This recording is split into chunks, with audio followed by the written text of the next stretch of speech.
Hello and welcome to Africa Focus News Update right here on KOWTV. Now, the United Nations Secretary General Antonio Guterres addressed the 16th Brics Summit hosted by Russia in the southwestern city of Kazan. This three-day summit marks the largest gathering of global leaders in Russia in decades. In his speech, Mr. Guterres called on the Brics nation to work together to build a more equitable global finance system, accelerate climate action, enhance technological access, and promote peace, especially in regions facing intense conflict like Gaza, Lebanon, Ukraine, and Sudan. He also stressed that it takes a global community united as one to address the pressing issues of our time. I am grateful to participate in the 16th Brics Summit. Collectively, your countries represent nearly half of the world's population.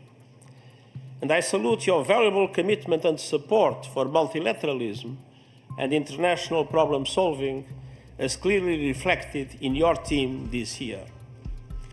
No single group and no single country can act alone or in isolation. It takes a community of nations working as one global family to address global challenges. Challenges like the rising number of conflicts, the devastation of climate change, pollution and biodiversity loss, rising inequalities and lingering poverty and hunger, a debt crisis that threatens smoother plans for the future of many vulnerable countries, the fact that fewer than 1/5 of the Sustainable Development Goals are on track, a growing digital divide, and the lack of guardrails for artificial intelligence and other frontier technologies, and the lack of representation of voice for developing countries at global decision-making tables, from the Security Council to the Bretton Woods system and beyond. These must change. September's UN Summit of the Future offered a roadmap for strengthening multilateralism and advancing peace, sustainable development, and human rights. We must strengthen and update the machinery of peace. This includes reforms to make the United Nations Security Council reflective of today's world. The Pact for the Future includes important steps on disarmament, including the first multilateral agreement on nuclear disarmament in more than a decade, and steps that address the weaponization of outer space and the use of lethal autonomous weapons. Across the board, we need peace.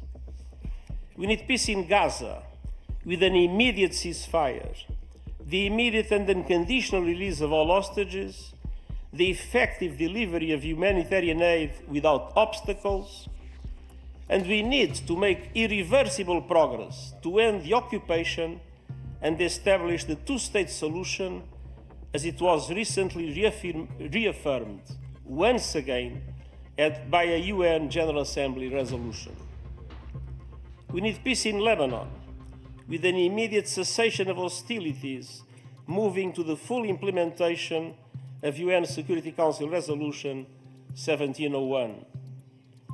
We need peace in Ukraine, a just peace in line with UN Charter, international law, and General Assembly resolutions. We need peace in Sudan, with all parties silencing their guns and committing to a path towards sustainable peace.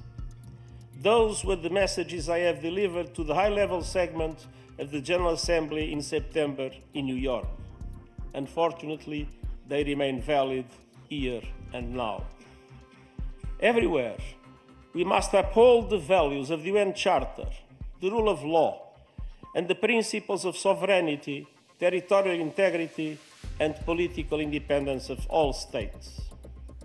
Guterres also highlighted the recent Summit of the Future held at the UN in September, outlining a strategic roadmap aimed at strengthening global cooperation and fostering peace, sustainable development, and human rights worldwide. The Summit of the Future charted a course to strengthen multilateralism for global development and security. Next year's Conference on Financing for Development and the Summit on Social Development are two milestones to carry these efforts forward. And we must also recognize the importance of South-South cooperation.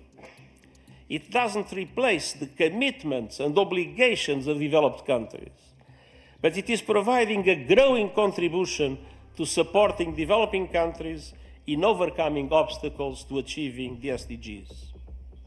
Now, we must turn words into deeds, and we believe Brics can play a very important role in this direction. Thank you very much. A strong message right there from the UN Secretary General as blocs leaders gathered to shape the future. As BRICS nations weigh these critical issues, we will be closely watching for concrete actions that could reshape global cooperations.